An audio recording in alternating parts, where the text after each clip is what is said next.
There we go. Okay, we're recording now. So, what is up, people? How are you doing? I'm very humbled today. That's how I'm doing. Can I retweet a Zoom? Yeah, that was a doozy of an exam. How do you guys feel about that? You guys want to do a group therapy session? That was my worst unit in high school. Like, that was the one I did the worst on when I took AP Chem in high school. Oh yeah, like thermochemistry or? Yeah, just like Delta H's. It's always confused me. Yeah, it's kind of a I guess it's kind of a weird way to think about the world. Um and nothing else really compares to it so well. So you can't make like a comparison to everyday life so simply. So yeah, I get that. It's kind of tricky.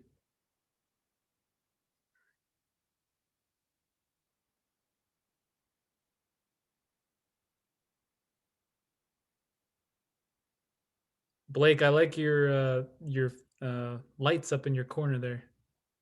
Thank you, they're Cades. Yeah, they're my lies. Nice, nice lights, Cade. Are you Thanks. guys all in the same room, just like on opposite sides of the room?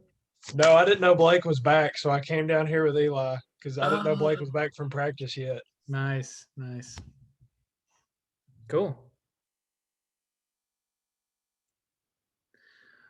Okay, well, what do you guys want to talk about?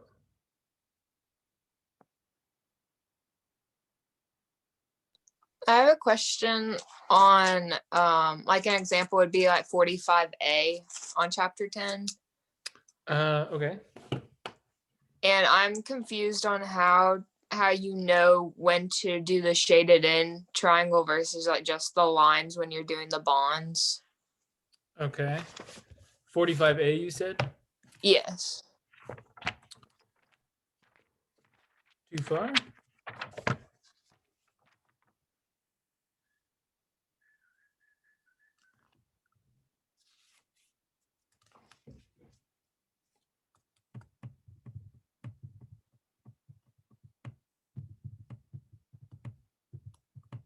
So your question is, how do you determine when you bring the bond out from the page versus when you go back into the page?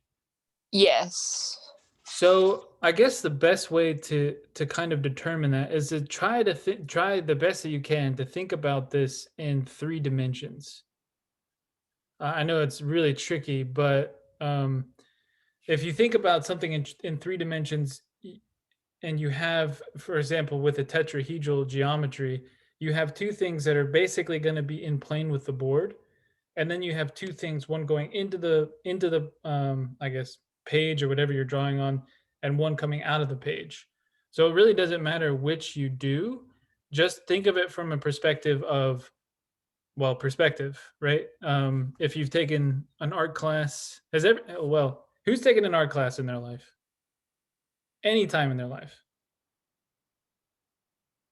You guys have all taken art classes, right? Trevor, have you had art class? No art class. Okay. um, when you're drawing something in art, you basically are transforming something that's in 3 dimensions into something that's in 2 dimensions, right? You're taking something that's in front of you that's 3 dimensional, some object, and you're transforming it into a 2 dimensional plane that looks like a 3 dimensional object. Okay. So that's the whole point of drawing or painting with perspective, is that you can see the 3 dimensional details of this object, but it's in a 2 dimensional format. So when we're drawing molecules, that's the idea as well. We want to be able to see in our minds the 3 dimensional shape of the molecule, even though we're writing it in a 2 dimensional fashion. Does that make sense? Yes, thank you. Sure. So I guess plain and simple, it doesn't really matter which ones go into the plane versus which one comes out. Um, what matters is that some go into the plane and some come out, if that makes sense. Yeah, and with 41B, it's Mhm. trigonal planar. Okay. Why don't any of those bonds go in or out of the page? With well, actually, let's switch over to share screen here. Sharing screen. Okay, move you guys down here. Dun, dun, dun, dun, dun, dun, dun. I have a kid song stuck in my head. It's driving me nuts. My kids listen to this. It's actually kind of crazy. It's a German audio book that has. It's not just an audio book though. It comes from a children's book in German, but they turned it into an audio book that is way more than the actual story of the book. They have like dancing numbers and singing numbers. It's crazy. So anyway, it's about a mole that gets pooped on by a dog, and he's throughout the entire book is trying to figure out who pooped on him. And the song I have stuck in my head is the hare, so the bunnies, describing to the mole what kind of poop they have and telling him that the poop that he has on his head can't possibly be their poop because their poop looks like this. It's a really it's a really bizarre children's book. Anyway, there's this song that they sing that is so dang catchy and it's in my head. Anyway, where were we? 41B? 41B. just to give you guys a glimpse into the insanity of my life. Okay, so so 41 is asking us to determine the molecular geometry about each interior atom and sketch each molecule. So it gives us the skeletal structure of C2H4. Okay, let's do B first. So we have C2H4. So let's see, the skeletal structure is C, C, and then H is surrounding, something like this. Okay, this is the skeletal structure for this molecule. We have the two carbons that are on the inside, and hydrogens can never be internal. So even though it's kind of written like they would be internal, they can never be internal. Okay, so when we write the Lewis structure here, the first step to figuring out the molecular geometry is determining the Lewis structure. Okay, so let's go ahead and figure out how many electrons we have. We have 2 carbons, and each of those carbons give us 4 electrons. So 2 times 4 plus each of these hydrogens, we have 4, give us 1 electron. And this is a neutral molecule, so we don't have to worry about having an extra electron there. So we have 8 plus 4 is equal to 12 electrons. Okay, so we have 12 electrons to distribute around. We're going to start by putting electrons in between the internal molecules. So that's 2 down. We have 10 to go.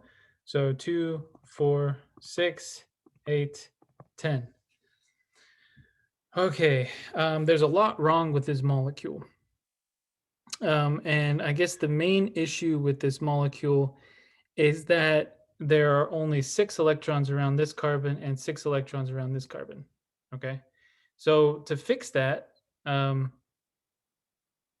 wait, did I miscount? 2, 4, 6, 8, 10. Oh, I did. My bad. There we go. 12. There are 8 carbons around, or 8 electrons around this carbon and 6 electrons around this carbon. Okay, so we need to fix that. This carbon doesn't like that. So the only way to fix it is to bring this lone pair in and form a double bond. Okay, so we have carbon, double bond, carbon, hydrogen, hydrogen, hydrogen, hydrogen. Okay, so this is the Lewis structure for this ethene molecule.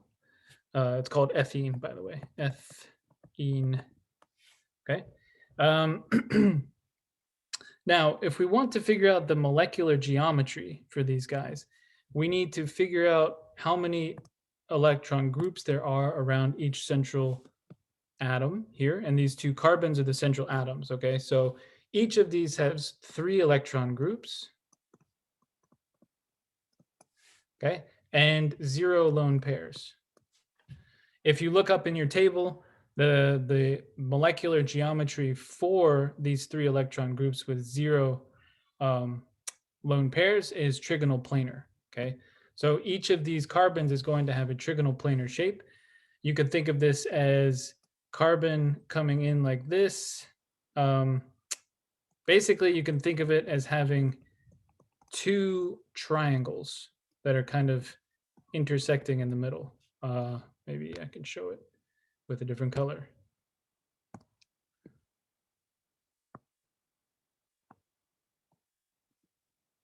Okay. So these are the two trigonal planar shapes that come together to form this molecule. Now, Sophie's question about why isn't this a why don't any of these bonds go into the page or out of the page? Simply, this happens because this is a linear or this is a planar shape. Okay, each of these two shapes are planar. So there's no way for any of these bonds to go back into the page. Now, the one way I can imagine where you would say that maybe some of these bonds go back into the page, for example, what if you said that these two bonds were offset with these other hydrogen bonds here? So you're saying one hydrogen goes back into the board and one hydrogen comes out of the board like that. That's really hard to draw, but generally speaking, well, maybe let's just do it like this. That's a little better. Okay, there is a reason why this doesn't happen that you haven't learned yet. Okay, so I don't know if that was your question, Sophie, or is that kind of what you were wondering why these guys don't like kind of go offset from the others? Was that your question there? Yeah, that was. Thank you. Okay, so the reason this doesn't happen is because this bond, this double bond here, is very rigid. Okay, you can't spin. Okay, there's no spin that's allowed in this bond. Okay, that means that the carbon and the carbon are in the exact same plane and they're not going to be spinning about. Okay, if you have a single bond, for example, if you have carbon-carbon single bond and each of these has a hydrogen coming off of it, let's say these are tetrahedral, so it'll look something like this.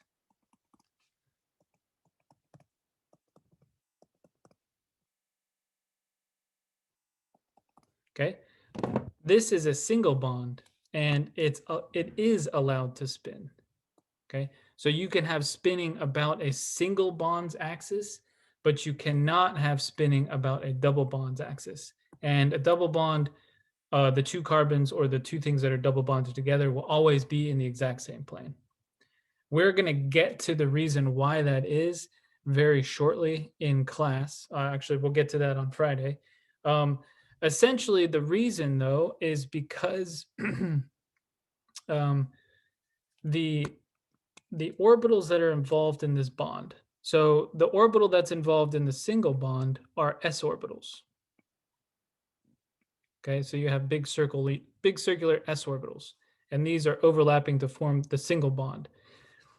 If you go to a double bond, the interaction occurs between p orbitals that are going up and down. Okay, these p orbitals get some overlap, and you form a bond by connecting these two p orbitals, something like this. And you can imagine that if you have two species being held together. So by the way, let's do this a little bit easier. So all the stuff in red is one bond, and all the stuff in blue is another bond. Okay, so this is a double bond, even though it looks like there's three connecting points. There are three connecting points, but it's a double bond. Okay, there are four total electrons that are being shared here.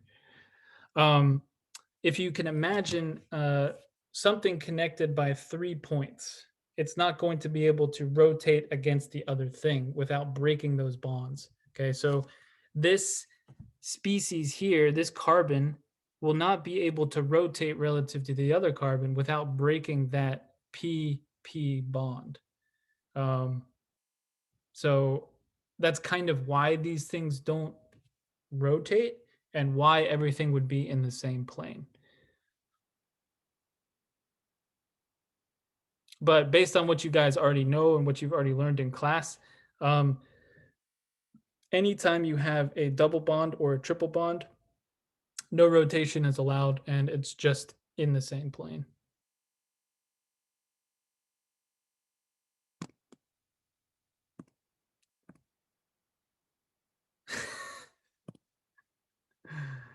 Do I have any? Okay, so somebody from the chat, Blake. Blake is asking if I have any tattoos. The answer is yes. I'm not going to go any further than that. No, I have a tattoo of a giant dragon holding a katana and killing a pirate on my back. It takes up my entire back. No joke, no joke. Dragon, katana, pirate on my back. And it's in full color.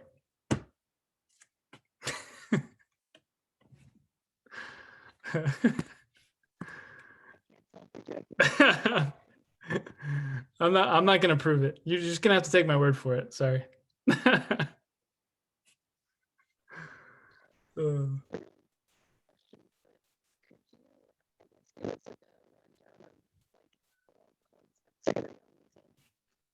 Sorry, somebody, I think it was Brenna. Somebody's trying to talk, but I could not hear it. I think that your microphone might be messed up or something.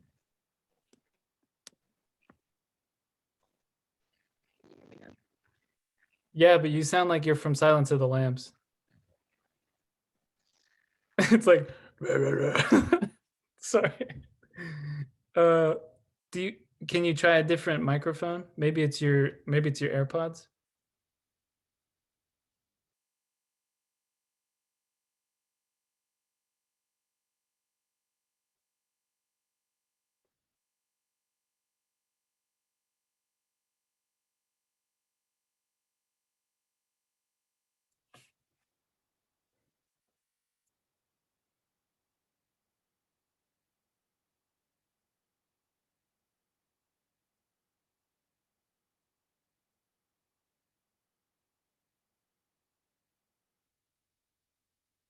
Oh.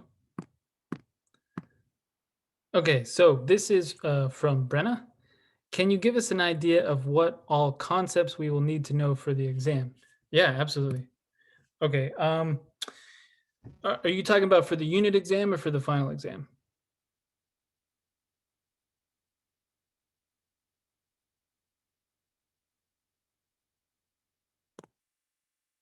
Both, maybe? How about both? How about both? Okay, sure. So going through the final exam, it'll take a while.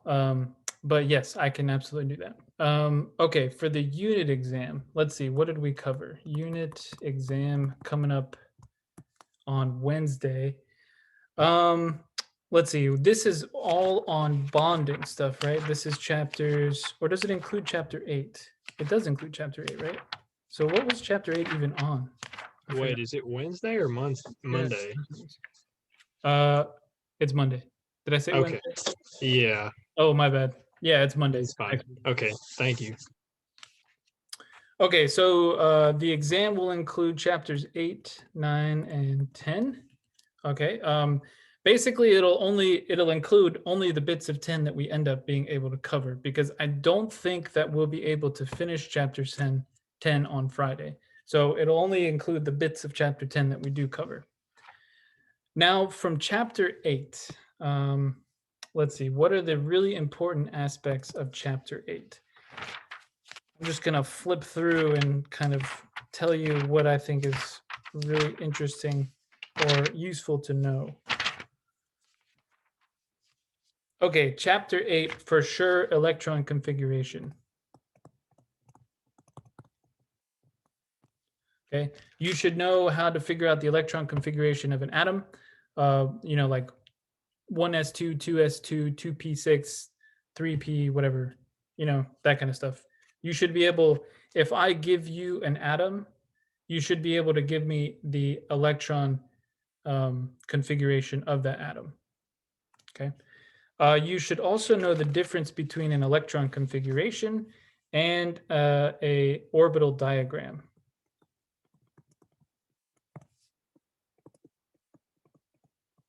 Okay. Electron configuration is something like 1s2, 2s2, 2p 2, for example. An orbital diagram actually writes out the orbitals. So this is 1s, this is 2s, and this is 2p. Okay, so we have 1, 2, 3, 4, 1s2, 2s2, 2p2. I have 2 electrons I can fit into the 2p orbital. Okay, so this is an orbital diagram. This is an electron configuration. You should know the difference between the two of those if I ask you to provide that for any type of element. Okay. You should also know which blocks of the periodic table correspond to each of these orbitals. Okay, so you should know blocks of the periodic table.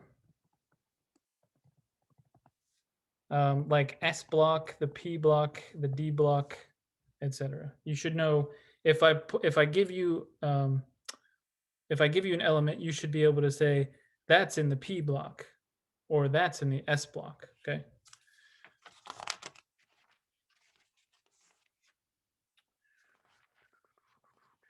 You should know the general trends for the size of atoms.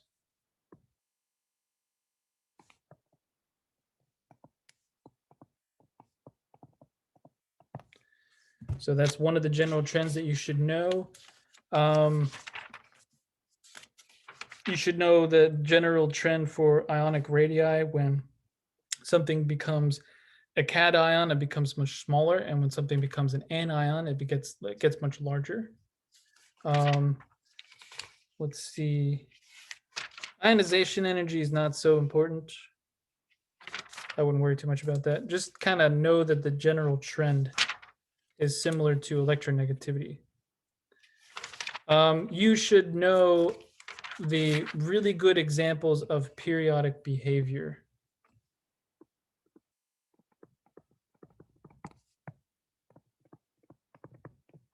For example, all of the alkali metals have the same reaction with water. All of the halogens have the same reaction with chlorine. All of the noble gases are completely inert. Okay, these are examples of really, really solid periodic trends that you should just know right off the bat. Okay, so that's chapter 8. That's the important stuff from chapter 8.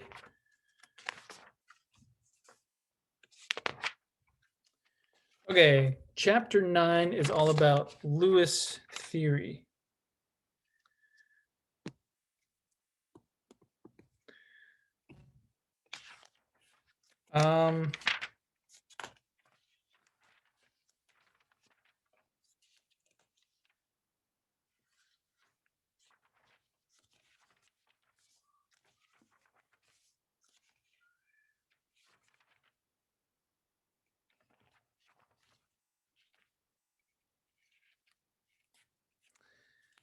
Section 9.7,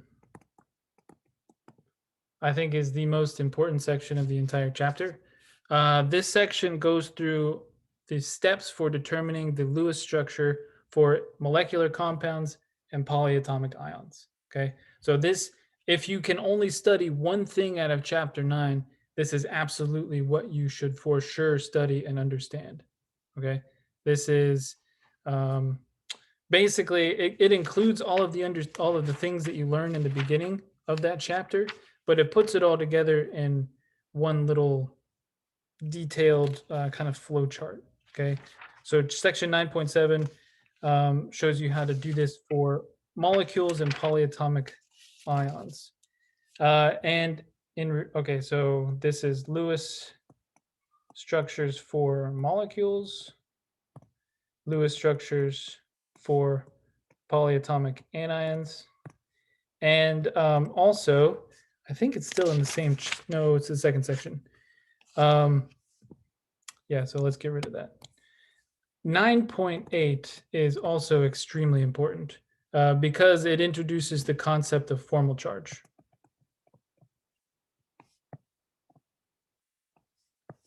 Okay. It also introduces the concept of resonance. You should know when a resonance occurs and what that means to have a resonance. So if you have a resonance structure, how do you represent that resonance structure correctly? And how do you predict which of the resonance structures is the best Lewis structure? Essentially using formal charge.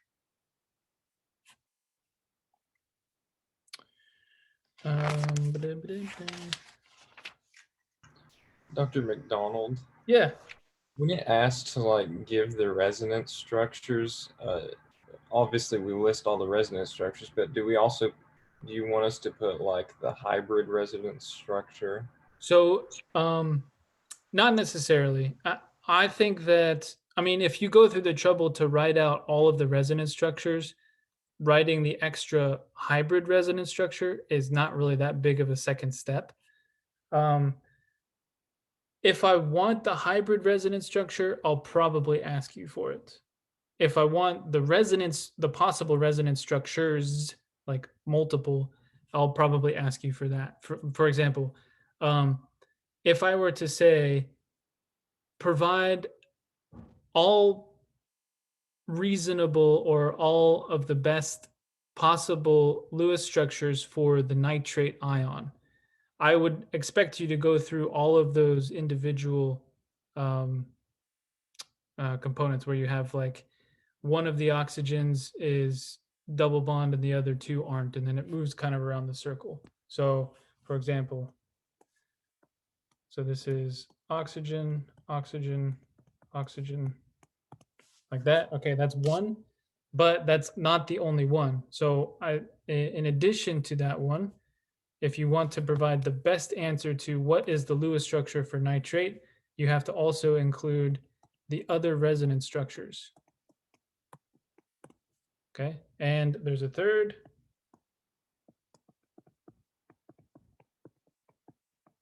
Right? So this is the best answer. If I were to ask you, give me the Lewis structure for nitrate ion, this is the best answer. In addition to this, you can also put in that it has a hybrid resonance between all of the oxygens, like this. Oops, that's kind of a weird, but you get the point. Okay, you can also put in something like this in addition to it. But in my opinion, the most important aspect is basically getting it correct or getting it right that there are several different resonance structures. And in the case of nitrate, each of these resonance structures is equally plausible. So yeah, noticing that, I think that this is the best answer that you can provide for that. But it would never hurt to throw in the resonance hybrid structure as well.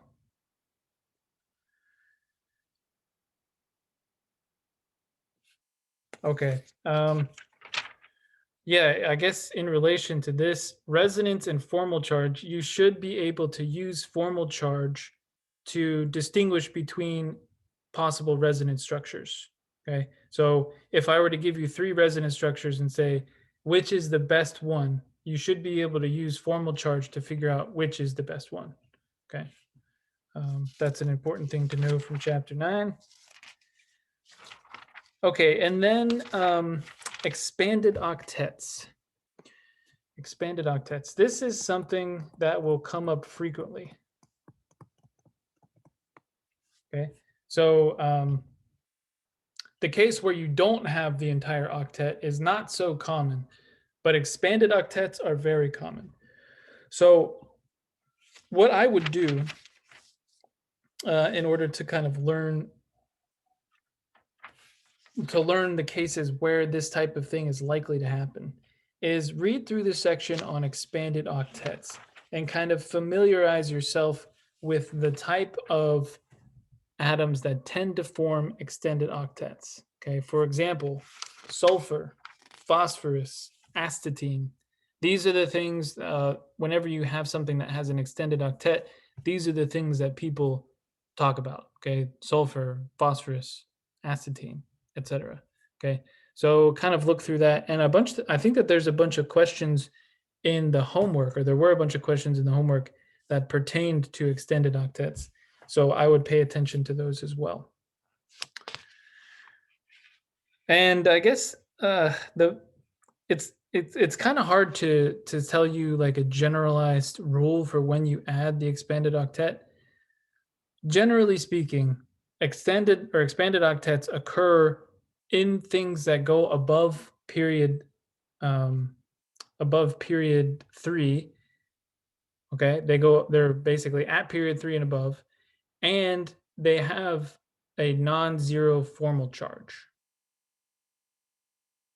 Okay, so if you have a non-zero formal charge and you're in row 3 and above, then it's likely that you would form an expanded octet.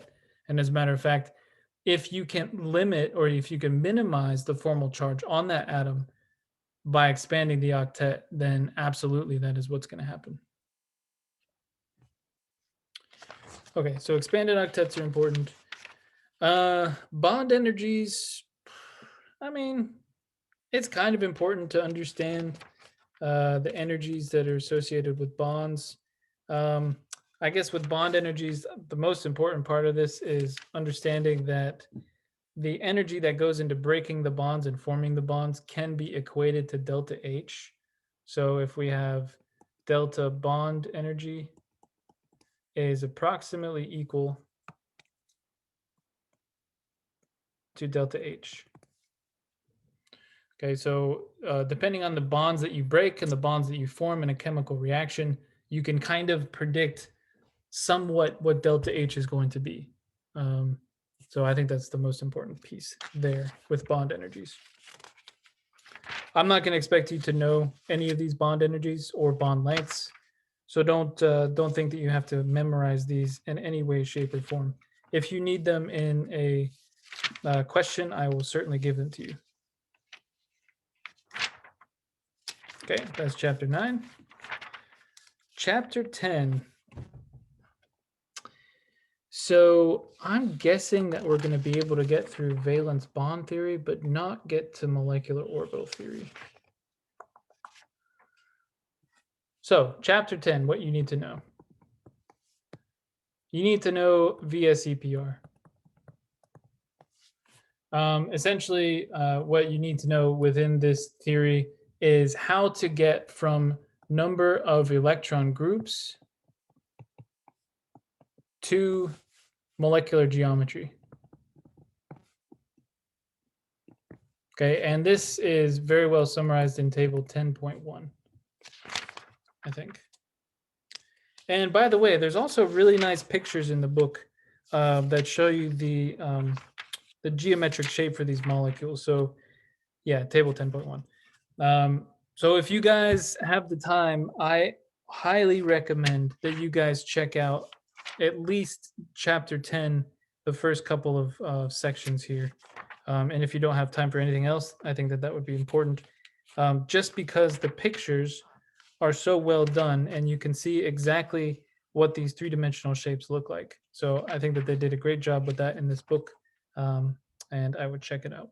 Okay, so you should basically be able to go from the Lewis structure for a particular molecule to the molecular geometry using the ideas that we talked about for VSEPR. So number of electron groups and number of lone pairs determine the molecular geometry. Okay, so you should be able to do that.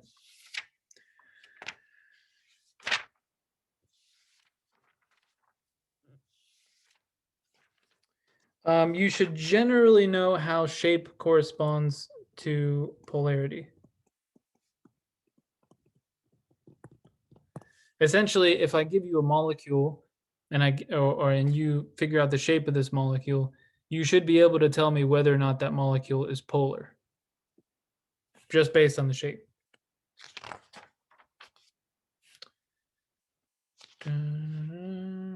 Okay, so then we're going to get into valence bond theory.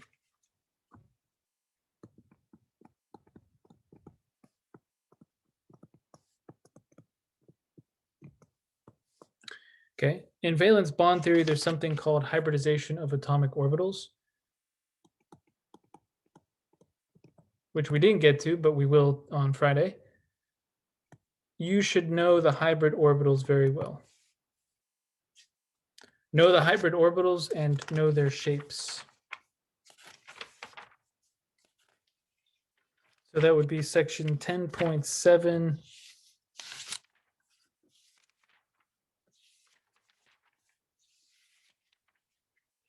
Yeah, 10.7.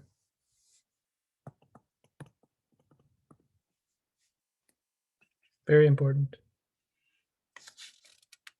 And then molecular orbital theory. Honestly, I don't think we're going to get to that this semester, so it's probably not going to be on the exam. Okay, so I think it's just going to be valence bond theory, and then we're going to stop there. Yeah. So that's this unit exam that's coming up on Monday. Are there any questions on that? Is it gonna be the 7 questions like last time? I don't know. I don't think so. I might it might be kind of similar. I want to stay away from the multiple choice questions though. But maybe I'll put a few on there. I haven't quite decided yet. I haven't written the test yet, so that's why I'm kind of don't really know what it's going to look like because I haven't written it.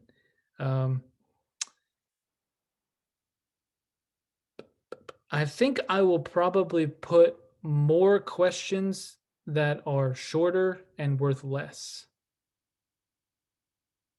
That's probably what I'm going to do.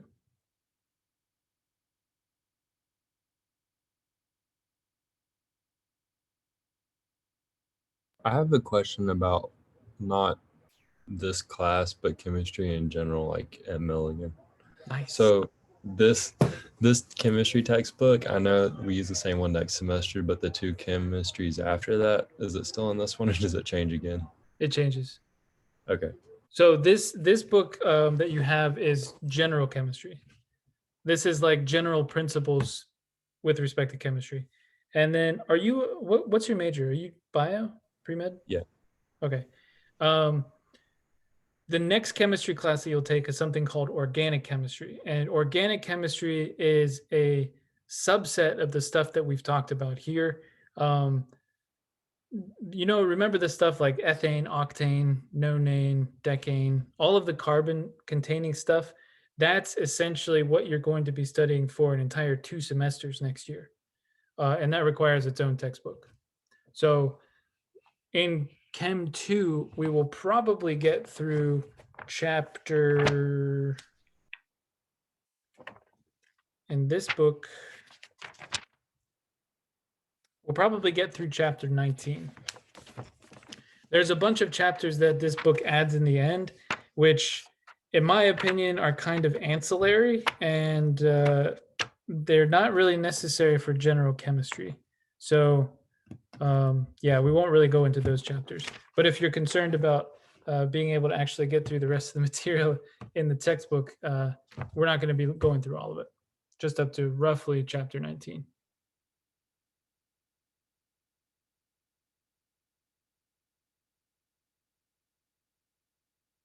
Cool. Okay, so final exam.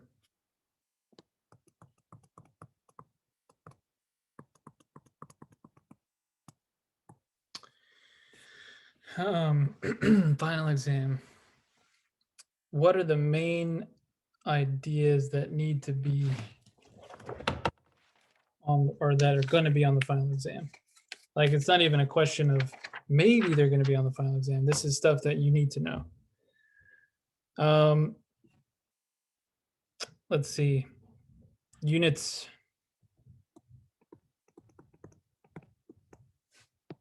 Conversion factors and how they work.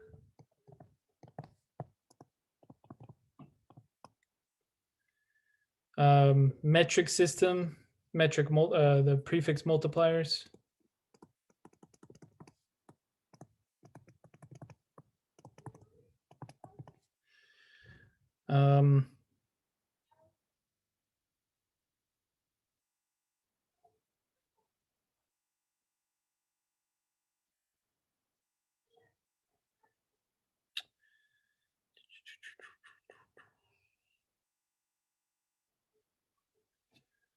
atomic mass and molar mass. You guys remember all this stuff? This was from way back at the beginning of the semester. Probably seems pretty simple now. Okay, atomic mass and molecular mass, and not only that, but how to find it by looking at the periodic table. You guys have done this so much throughout the semester that at this point, it's probably second nature to calculate the molecular mass of a particular molecule. But it's certainly going to be on the exam.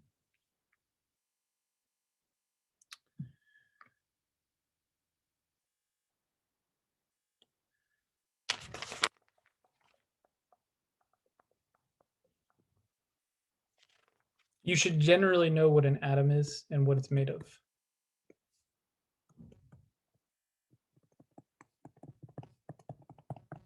I don't expect you to memorize the atomic mass units of a proton or a neutron.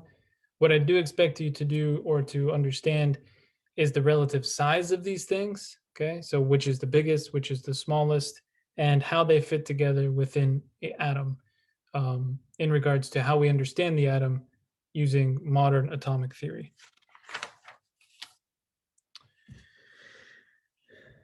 Okay.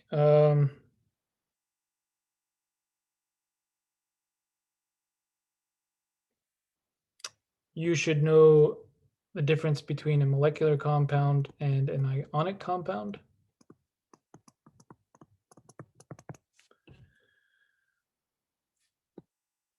You should review how to name molecular and ionic compounds.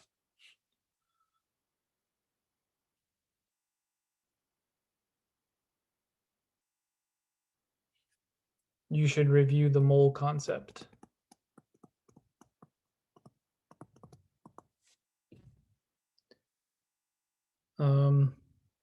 And also balancing equations.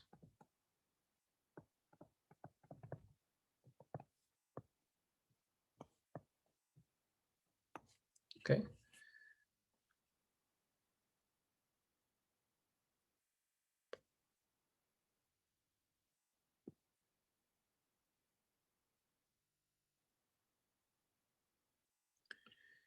In, I guess, kind of related to balancing chemical reactions, you should understand what stoichiometry means. You should understand about stoichiometry, how you can get the stoichiometry of a chemical reaction from a balanced chemical reaction, and how to apply that stoichiometry to problems.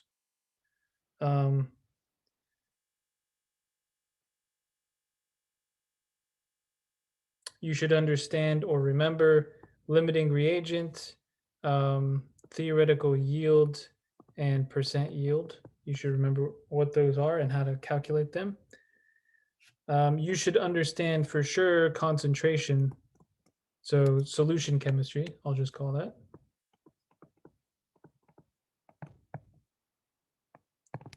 Okay, so solution chemistry are things like concentration of a solution.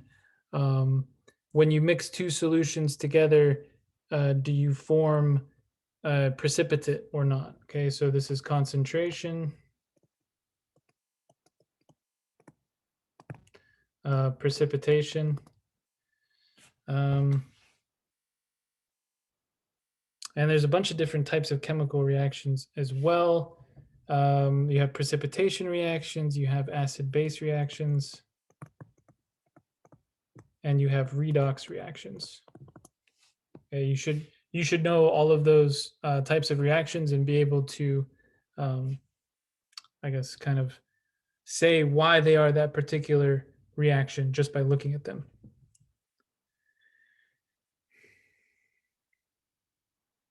You should remember the ideal gas law and how to apply it. I don't think you should necessarily remember Boyle's law, Charles' law, and Avogadro's law individually, because all of those laws are contained in the ideal gas law. So if you just remember the ideal gas law, you'll know that pressure is proportional to 1 over volume just by looking at this equation. Okay. If you take volume to the other side of the equation, then pressure is equal to nRT over V. Okay, so you can basically derive Boyle's law out of this equation. So if you need to remember anything, or if you should remember anything from this chapter, it is definitely the ideal gas law and how to use it.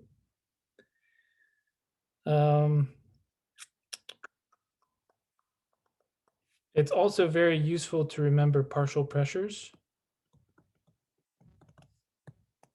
Most particularly that the partial pressure of some compound is equal to the mole fraction of that compound multiplied by the total pressure.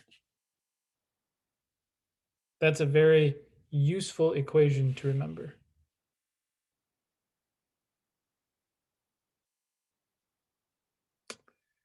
Don't worry so much about real gases. I'm probably not going to ask you anything about real gases, but if I do, I will provide you with the equation you need to actually get the answer. I'm not going to expect you to remember the real gas formula.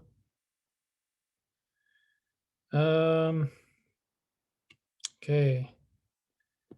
So thermochemistry was chapter 6.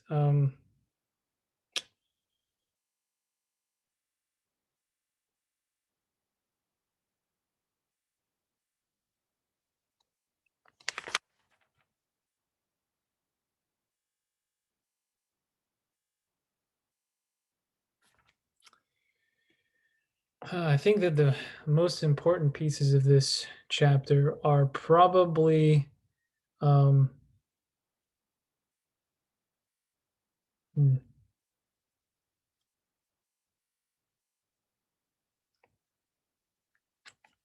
total energy is equal to Q plus W.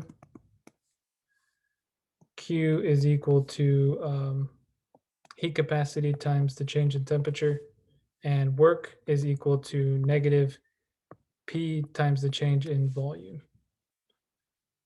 Those are important things to remember.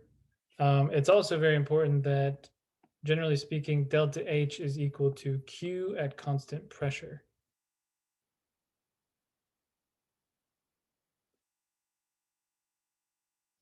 Okay, and Q is heat, work, or W is work.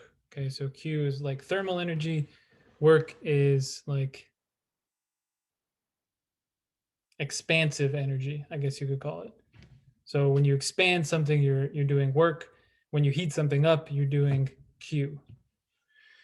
And it's important to remember that, because when trying to understand what exactly delta H is for a reaction, essentially delta H is thermal energy.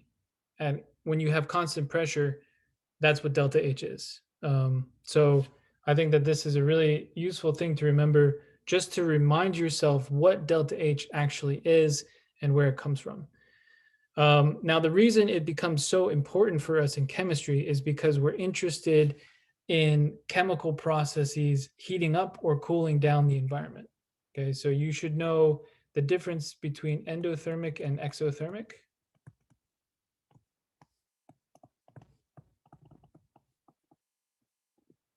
And how to determine that by looking at the delta H reaction.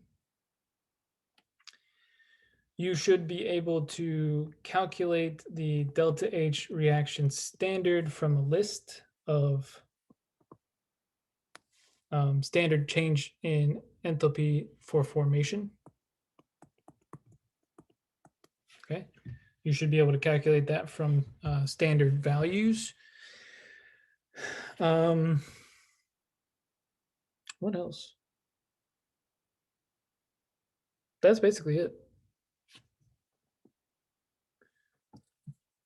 for chapter 7, quantum mechanical models. You should understand that light is quantized.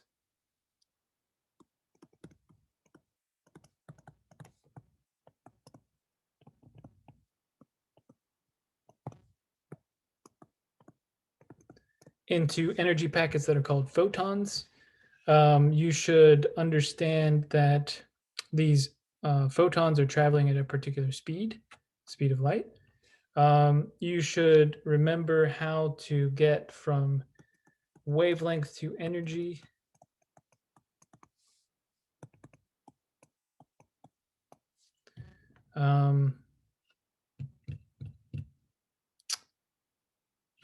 What else? Oh yeah, quantum numbers.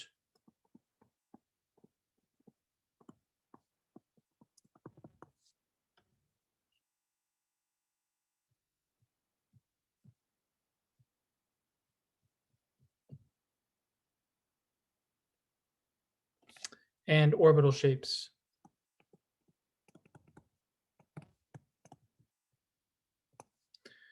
Okay.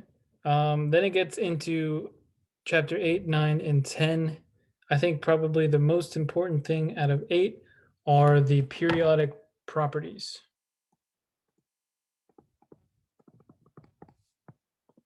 Basically, you want to be able to use the periodic table to determine or predict the behavior of different chemicals, basically only depending on where you find them on the periodic table.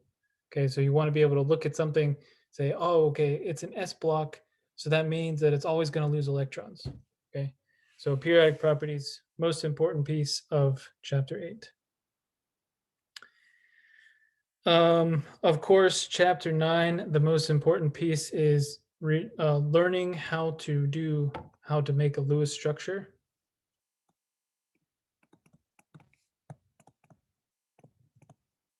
And this means applying formal charge correctly.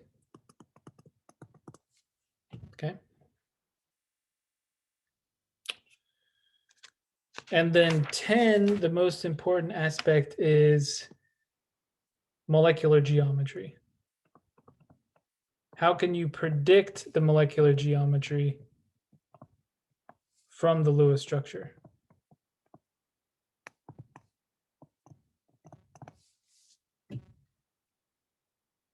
And there's a couple different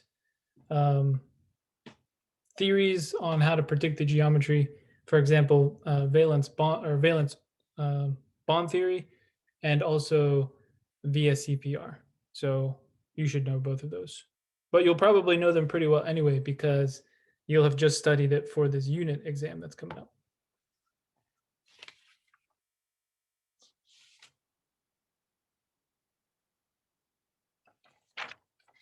Yeah.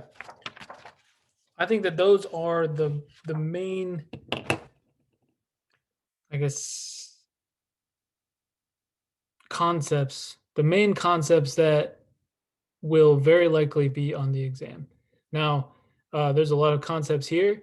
I'm not going to ask a singular question on each one of these concepts. You guys have learned that at this point. This is not how chemistry works. Chemistry works by building on each of these concepts. So if you look back at all the concepts that we learned from the very beginning, everything that we've learned since then has built on these things. Okay, so you have to have a foundational understanding of the stuff from the very beginning of the course in order to understand the stuff later. So while I'm pointing out all of these individual things that you should know, at this point in the course, if you don't know prefix multipliers, you're probably in some pretty deep doo-doo, okay? That being said, if you don't understand them or if you're having hard time understanding, that's okay too. But you need to take time now before the final exam to go back and to basically review these concepts so that you can understand them for the final exam. Okay? But me giving you these concepts doesn't mean that I'm going to say, for example, let's pick on prefix multipliers a little bit more. That doesn't mean, for example, that I'm going to ask a question on the final exam like, what does the K stand for in kilometer? Okay, I'm not going to ask a question like that. But you're going to have to know prefix multipliers in order to answer more complex questions. Okay? That was a really long answer to your question, Brenna, but does that somewhat give you an idea of what to expect here? Awesome.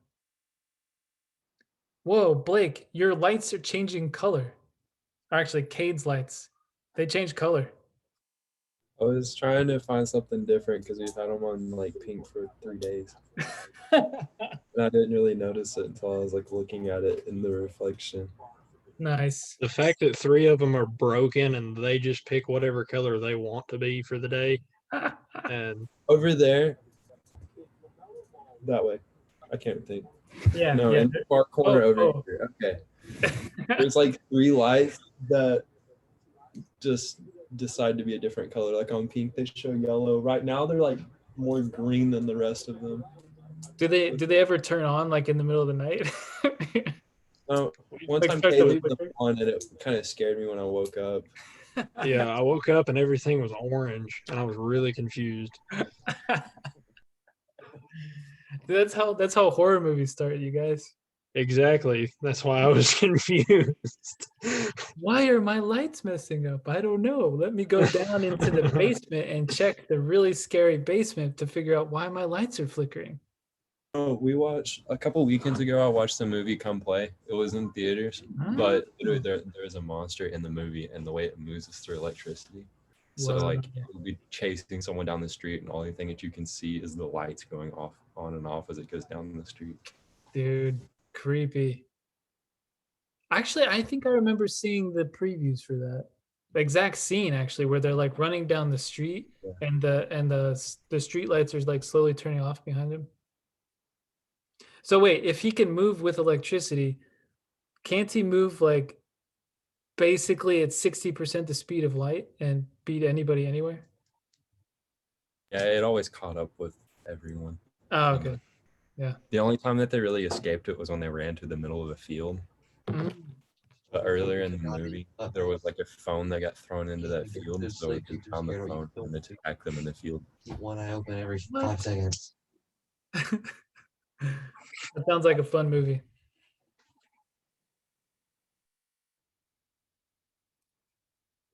Anybody else watch any fun movies recently?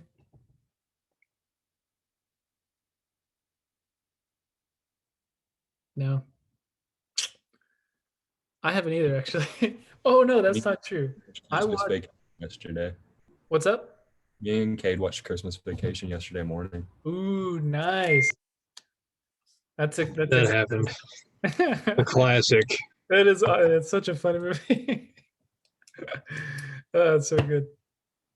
Have you guys ever seen the movie? Gosh, what's it called? Raising Arizona. No. That sounds familiar.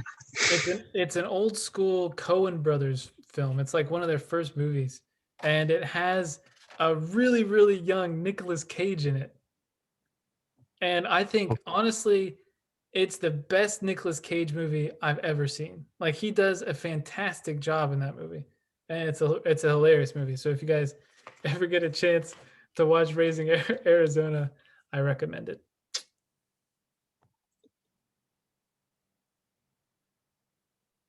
Cool. Well, I guess we'll call it there. Just to remind you guys, we have a bunch of opportunities still for you guys to come and talk to me if you want to get more advice on how to study. I have office hours tomorrow and the next day. And also, of course, if you want to talk about something, just email me and we can set up a time. It doesn't have to be during my office hours. So, and it doesn't even have to be anything important. Like if you just have a minor question to clarify a minor thing, you can always meet up with me at my office, or we can Zoom, or you can send me an email. Okay. So if you do have any questions in the coming days, feel free, absolutely free to email me and ask me about it. And I'll do my best to answer you as quickly as I can. All right. All right, guys. I hope you all have an excellent evening, and I'll see you Friday. Thank you. Yep, absolutely. Dr. McDonald. You're welcome. Bye.